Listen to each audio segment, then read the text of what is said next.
What do you say, everybody? Welcome to Cover Crimson. As you can tell, we're in the same room for once. Clint Lamb and Mick Gillispie. Look how beautiful the backdrop is. Matches our logo. And we're here to talk about, well, number 2 signing class, early signing period. Still a long way to go in the process. Bama's chances of making the college football playoff. And Ryan Williams, is he transferring? I know there's been a lot of buzz on this. So we're going to talk about all those right here on Cover Crimson.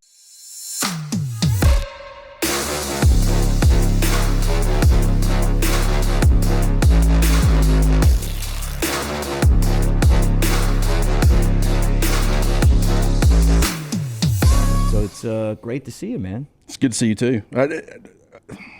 I'm hearing this with Caleb Odom too. That a lot of fans seem to be thinking it's trending in that direction. Can we let guys just make decisions and then we react to it instead of trying to head it off? Like what I'd never want to do is push guys to the transfer portal, right? Because we're constantly putting it out there. We're constantly suggesting that it's a possibility. A guy that might not even be thinking about transferring, they might start considering it at that point. I'm not saying that's going to be what Ryan Williams does, but with Caleb Odom, I think it makes a little bit more sense because his role, like, it's increased, but the target number, that hadn't really seen an uptick up to this point. But I still think that Caleb Odom is going to be a big part of this offense, whether that be moving forward. I'm not saying he's going to turn into a guy who's getting 5, 6, 7 targets a game, but I think quarterback change once that happens, and it's nothing wrong with Milroe. It's just how Alabama wins offensively compared to what I think they envision in the future as far as getting other playmakers involved. I think that will leave room for a guy like Caleb Odom and others to get more involved in the passing game. And I just think that him as a player, being a freshman, him having some time to develop and grow, being able to get another offseason, I think all that stuff's going to help him too. But are you concerned about Ryan Williams transferring? I don't know. I mean, I don't know. I mean, they're going to have to pay him because somebody else is going to come in, and if they don't, I think there's different reasons to transfer. He certainly is beloved by Alabama. Grew up an Alabama fan. He's there. Roll Tide Willie's his friend. So not that matters, but I don't know. I don't know. I just hear a lot of people keep asking me about it, and it almost feels like a lot of this is just manufactured stuff. But I think that if you're Alabama, you got to make sure he's taken care of. Because the bottom line is this: he's one of the best players in the country, and somebody else is going to come try to pick your pocket like they did with Caleb Downs if you don't, So, but this is something that every team's going to be dealing with when you 100%. Have a young star player. So I'm not that concerned, but the fact that so many people have talked about it, you just kind of wonder, hey, is this worth taking a look at? Well, it obviously early in the season, with the success that he was having, you would think this was never going to be a possibility. And I think just from an anxiety standpoint as a fan, you see that. You see the fact that he struggled a little bit. His roles, it hadn't diminished necessarily. But I would say right now, Germie Bernard probably would be considered the bona fide number 1 receiver right now. Yeah, right now. Yeah. He's kind of been the most consistent. He's getting the most looks in some of those crucial situations. Part of that's just defenses giving Ryan Williams more attention. Like earlier in the year, I don't think people realized it wasn't necessarily that a lot of this stuff was designed to go to him. It was, whether it be second read, third read, and then Jalen Milroe was getting there and he was open, and so he was throwing in the football. And maybe, defense is giving him a little bit more attention. Maybe it's the fact that Germie Bernard's getting more comfortable. He's developed more chemistry with Jalen Milroe. He's getting some more opportunities, and obviously with his experience, he's doing really well with it. But I don't think people have to worry about anything. I think Ryan Williams is going to be a part of Alabama's 2025 roster. I think he's going to be one of the best receivers in college football. But in a transfer portal era, what's unfortunate is that you got to have this anxiety as a fan now, because the possibility of a guy like this leaving used to what those guys did yesterday, signing on the dotted line for the early signing period, that meant guys were locked in. You didn't have to worry about anybody going anywhere unless they wanted to sit out a year. Right. Now it's like, whether it be money being tempted, whether it be playing time or better opportunities or whatever, maybe it's a better quarterback. Jermaine Burton was Georgia's number 1 receiver a few years ago, but he preferred Bryce Young to Stetson Bennett.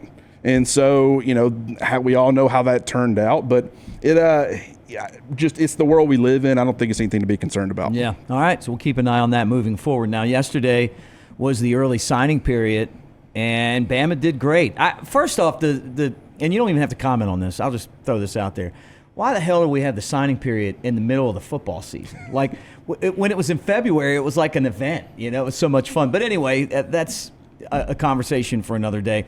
Bama, right now, the number 2 signing class, behind Texas, in front of Oregon.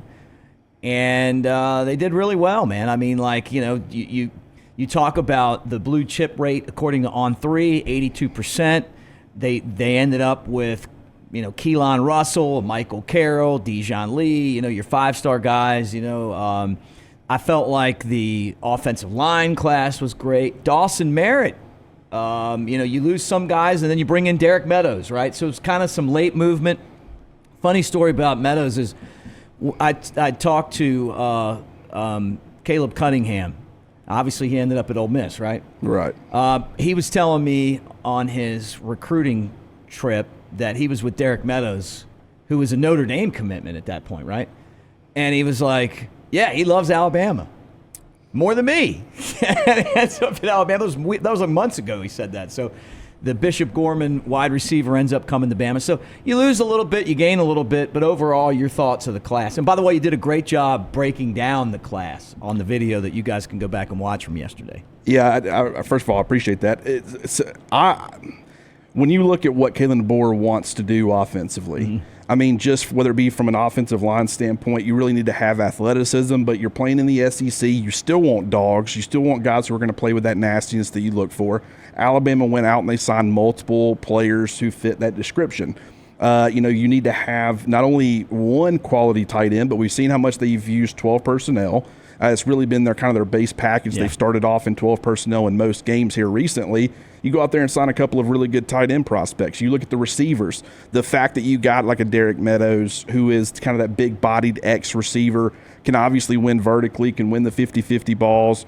But, you think of Roma Dunze and just what he can kind of provide, or what he did provide Washington's offense under Kalen DeBoer. Derek Meadows can kind of do some of those similar things for Alabama's offense eventually. You look at Latzir Brooks kind of being that kind of off-ball guy that he's not going to be playing on the ball, kind of a Z receiver, maybe in the slot some, moving him around, using him in the backfield. So you fit kind of that not gadget player by any means, but kind of more of that Jalen Waddle type of role through him. Then you look at the running back situation, A.K. Deere. Not only is he one of the top running backs in the country, but he's also a guy who can do it all. He amazing fits, talent. Yeah, just as far as like the diversity, like Kalen DeBoer wants his run game to be more complex and more versatile than it has been this season. A guy like A.K. Deere, as far as, the blocking schemes, gap, zone, doesn't really matter. He can thrive in all of it. So you get that box checked. Then you go get Keelan Russell, brings the mobility, brings the modern approach to the offense,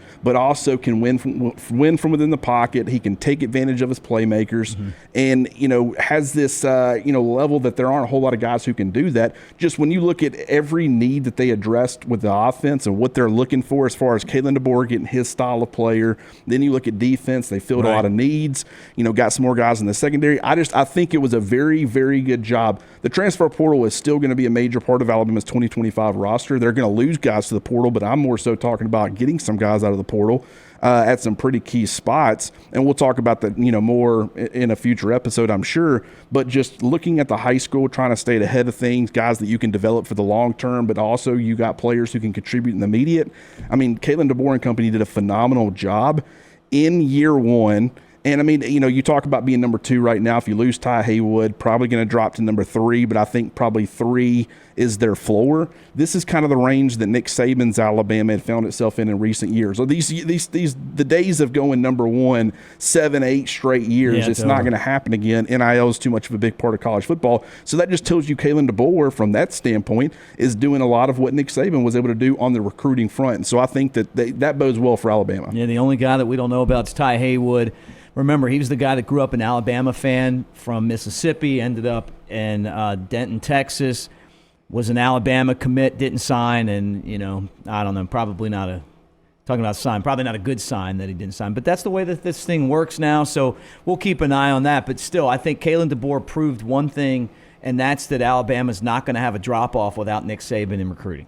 That is 100% correct. And so, and it's like we talked about it yesterday as far as the in-state recruiting, and Kalen DeBoer and his kind of recruiting recap press conference yesterday, he brought up exactly what we talked about on the show, which is, those relationships were already established over on the West Coast. They were familiar with some of those guys. Coming to Alabama and having that Alabama brand, a lot of those players that you had recruited that really didn't want to go to Washington, they now were a possibility, like a Dijon Lee and a bunch of other guys. Jackson Lloyd was another one. And so, I think that it was the approach for 2025 because those relationships were already established with the high school coaches, with the players. Now you're looking at them more so. They're still going to recruit the West Coast. They're still going to go to Texas. Nick Saban certainly did that.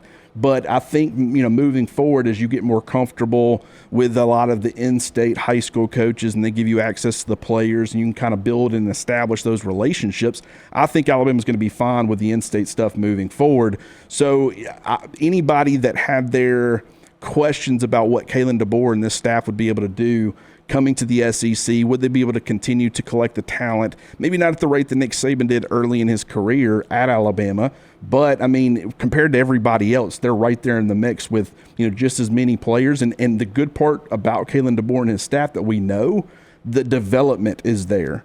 He didn't get the kind of recruits at Washington that should have warranted them being a national title contender. They were getting development from a lot of their, 3 stars, lower rated 4 stars. If you can take that and apply it to the highly rated 4 stars, the 5 stars, Alabama's going to continue to be in this mix for a very long time, in my opinion, as long as Kalen DeBoer, continues to move in the right direction. Thanks for hanging out with us on Cover Crimson. Let me remind you guys, too, mybookie.ag. They put this show on, and they want to take care of you. Our best offer of the year right now, 300% deposit bonus for the casino and 50 free spins using the code right there on my hat. Next round, take advantage of it, mybookie.ag, and have some fun during the holidays.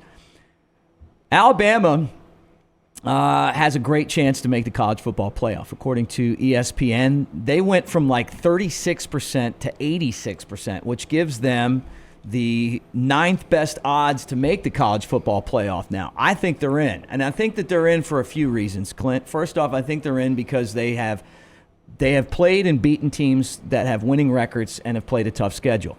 But the other reason that I think that they're in, and they also beat South Carolina head-to-head. That matters. And that matters a lot.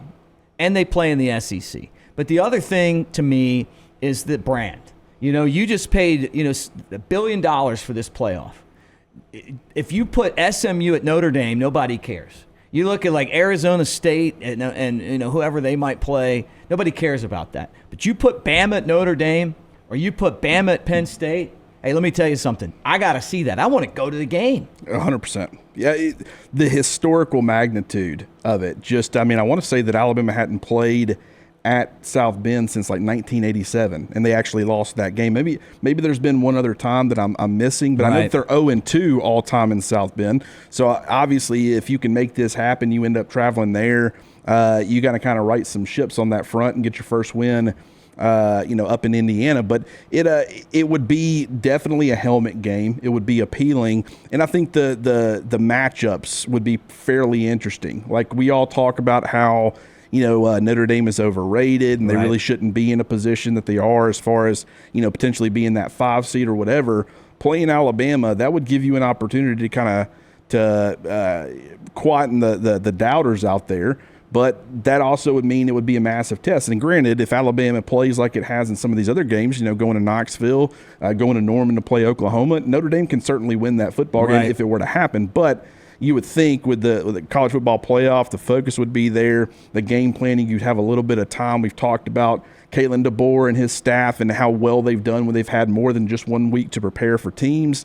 So I think that would also bode well for Alabama. But just this is the world we live in. And I think that Alabama, when you look, are they even close to being the most consistent team in college football? Absolutely not. But I do think they're one of the best 12 teams. And so them having this opportunity, potentially, we're going to have to wait and find out what happens with SMU and Clemson.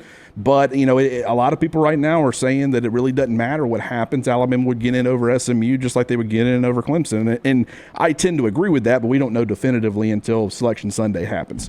So I'm looking forward to finding out. There's going to be a lot of good games this weekend.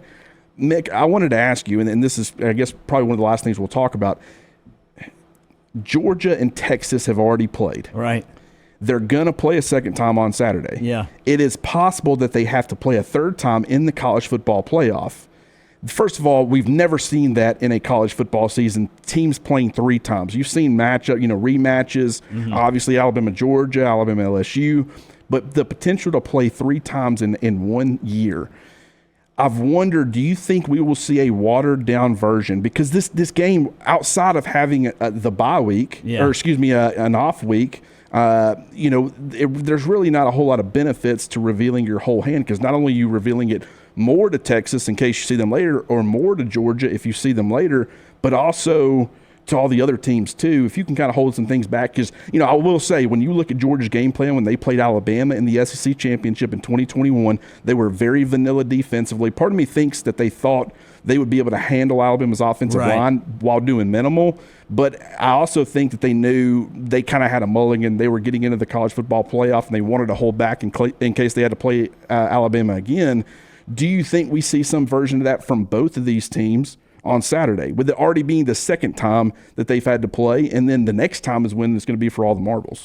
No, and I'll tell you why. When you win this game, you get a ring. It's a championship game, and I think this could possibly happen, right? I mean, say if you played at the end of the year and then you had to play in the championship game, but I think that you're going to want to win this game for seeding, and also you walk out of there as the champion. Can you imagine Texas coming into the SEC and winning the first year?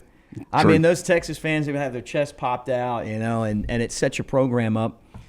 And then who knows where the seeding would be. I think that no matter what happens, they're going to try to make it to one's on one side and one's on the other, right, of the playoffs. They don't so you don't have that unless it's like maybe the championship or the semifinal game. But I don't think I don't think we will have to worry about that.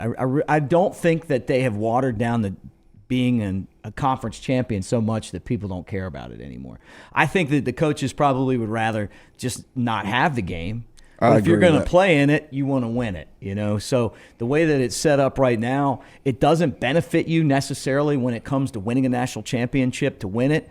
But, you get a chance to win the SEC. It's a big deal.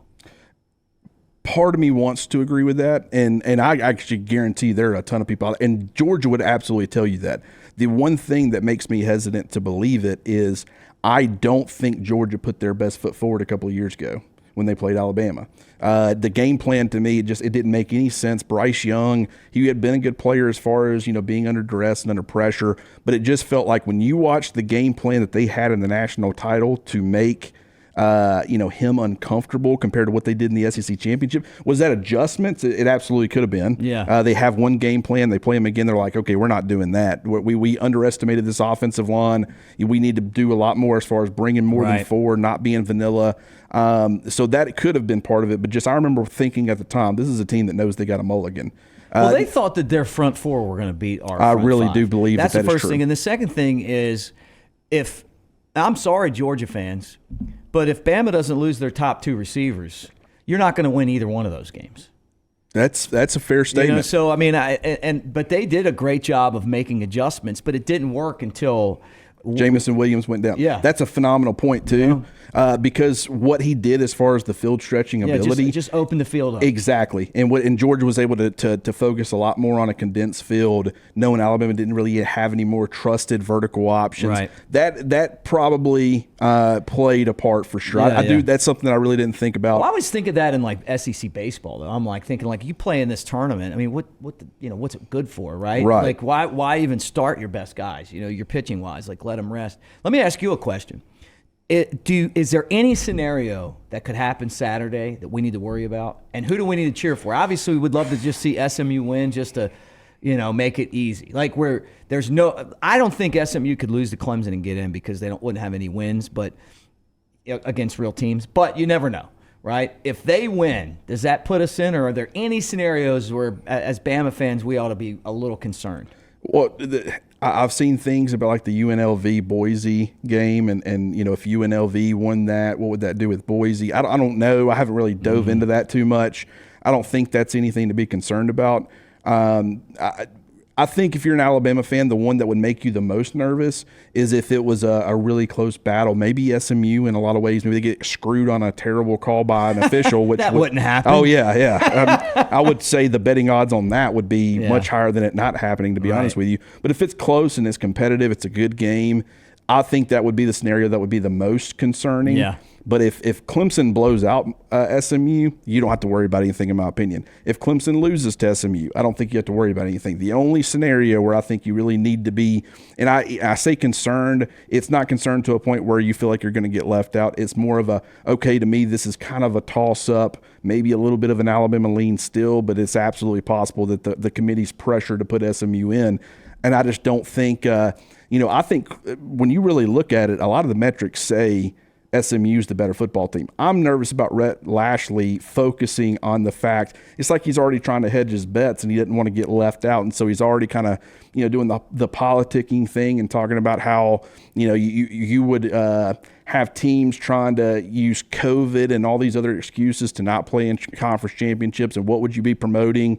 And it's like, could you imagine Nick Saban trying to make that approach before a game? You're trying to hedge your bets a little bit. It's like, maybe that's a conversation to have after you've played the game, and if you do lose, but all you're doing is opening yourself up to the possibility, and your team the possibility of we might lose this game and get left out of the college football playoff. That should not be where that team's focus is at. So if that's the only thing that worries me, I would have said SMU is good enough to win this football game, and actually win this football game pretty handedly. But with you don't know what the mind approach is. This is a lot of pressure, 12-team playoff, first 12-team playoff. You're a program like SMU, there's a lot of pressure to get there. And so I just don't know if their mind's right, and I don't know if their coach's approach is the way to go about it. We'll find out. Look, got to send a shout-out, a heavenly shout-out to my man Cameron, Luke Ratliff, Fluffopotamus. Seeing Bama go into his home state and put an absolute butt-whooping on North Carolina at the Dean Dome is something that I think he would have absolutely been floored by. They trailed 2-0, and then they didn't trail the rest of the game. It's a fun team, man. But to think that they're going into North Carolina and just boat racing them, unbelievable, man. Like, this program has gone. We used to hide from places like this. Now we just walk in anywhere. It's like, hey, look, we might not win, but I'll tell you what, it's going to be a hell of a game. 94-79, my third straight year that they beat the Tar Heels. They beat them twice in recruiting. Yeah, that's very true. Hey, that was a great win. Can we also just go ahead and give a quick shout out to Duke?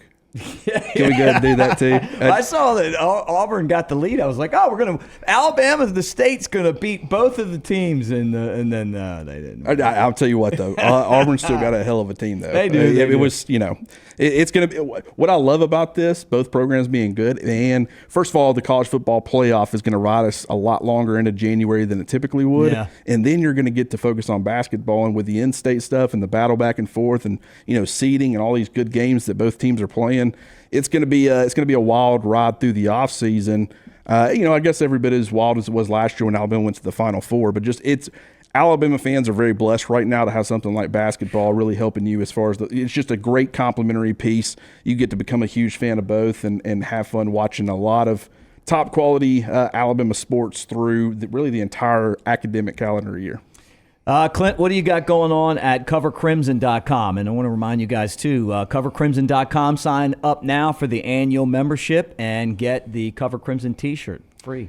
First of all, we're going to be looking at a lot of these games this weekend and just, who Alabama fans should be, pulling for. We've talked about that a little bit on the show. But also, we're going to be going back and looking at the regular season as a whole as far as the snap counts and different trends. A guy that I know that I'm going to be talking about quite a bit is Caleb Odom, and just the fact that he's seen his role kind of increase. As I said before, it hadn't resulted in more targets or anything like that, but you see that they're making an effort to get him more involved in the game plan early and all those things. I'll be curious to see what that looks like moving forward, but just we'll be taking a look at that and some of the trends that we've seen over the course of this season. Injuries have played a part as far as certain guys' roles, but just Jan Zapierre's been a guy who's kind of emerged a little bit and how he's progressing. And we'll be talking about all of that. So it'll be a season in review, regular season in review with the snap counts. I think that'll be revealing and interesting, and people will be able to check that out. All right, guys, thanks for hanging out with us. Like, subscribe, thumbs up, Cover Crimson, YouTube. We appreciate all of you guys. Going to catch up with Mike Johnson for a show here coming up soon. And we're always brought to you by mybookie.ag. And right now is the best time for you to take advantage of our biggest deal of the year. 300% deposit bonus for the casino and 50 free spins using the promo code next round. I even wore the hat just to show you guys. That's mybookie.ag. Thanks to Tyler for producing and everyone for hanging out with us. For Clint Lamb, I'm Mick Gillispie. Until next time, roll Tide.